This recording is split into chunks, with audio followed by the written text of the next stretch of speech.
think having a bilingual workforce is absolutely essential for Welsh businesses for many reasons. Firstly, because at the heart of any successful business is its ability to communicate with its customers, and that means communicating effectively through design, through the way in which you present yourselves through your brand, and through how you talk to your customers, through your written materials, through speaking to them face to face,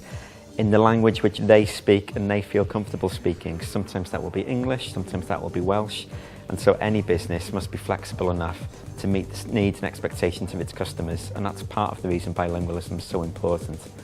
Also, in Wales, it's important that when businesses want to show that they are proud to be Welsh, committed to operating in this country, that they don't just come here, but embrace the culture, celebrate the culture, and obviously the language is an essential part of that culture.